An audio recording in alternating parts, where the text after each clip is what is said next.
നബി സല്ലല്ലാഹു അലൈഹി വസല്ലമ തങ്ങളുടെ ഖബർ സിയാറത്ത് ചെയ്യുന്ന ഒരാൾക്ക് ആ ഖബർ റൂള ഷരീഫ് സിയാറത്ത് ചെയ്യുമ്പോൾ അവിടെ സ്വലാത്തും സലാമും പറയലാണോ ഉത്തമം അഥവാ ഖുർആൻ ഓതലാണോ ഉത്തമം എന്ന് ഒരാൾ ചോദിച്ചാൽ, ഇവിടെ ഒരാൾ ചോദിച്ചു, അയാളോട് പറയാനുള്ളത് അവിടെ ഖുർആൻ ഓതുന്നതിനേക്കാൾ സ്വലാത്തും സലാമും അധികരിക്കലാണ് ഏറ്റവും ഉത്തമം എന്നാണ് നാം പഠിച്ചിട്ടുള്ളത്.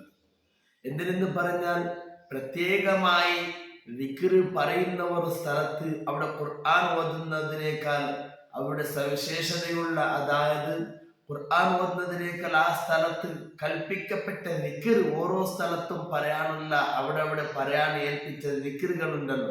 ഇപ്പൊ ഹലായിലേക്ക് പോകുമ്പോൾ അവിടെ പറയാൻ ദിക്റുണ്ടാകും, വീട്ടിലേക്ക് പോകുമ്പോൾ അവിടെ പറയാൻ ദിക്റുണ്ടാകും, പള്ളിയിലേക്ക് പോകുന്ന സമയത്തും തിരിച്ചു വരുന്ന സമയത്തും അവിടെ പറയാൻ ഓരോ സ്ഥലത്ത് ഇങ്ങനെ കൽപ്പിക്കപ്പെട്ട ദിക്റിന്റെ സ്ഥാനത്ത് ഓരോ സ്ഥലത്തും അവിടെ ഏൽപ്പിക്കപ്പെട്ട ദിക്റുകൾ പറയാനാണ് ഖുർആൻ ഓതുന്നതിനേക്കാൾ ഏറ്റവും ഉത്തമം. പ്രത്യേകം കൽപ്പിക്കപ്പെടാത്ത സ്ഥലത്താണ് ഖുർആൻ ഓതൽ ഏറ്റവും ഉത്തമമുള്ളത്. അപ്പോൾ റൗള ഷരീഫ് സിയാറത്ത് ചെയ്യുന്ന സമയത്ത് അവിടെ ഖുർആൻ ഓതുന്നതിനേക്കാൾ ഉത്തമം അവിടെ സ്വലാത്തും സലാമും പറയലാണ് ഏറ്റവും നല്ലത് എന്ന് ശറഹുൽ ഈലാഹിൽ നമുക്ക് നോക്കിയാൽ കാണാവുന്നതാണ്.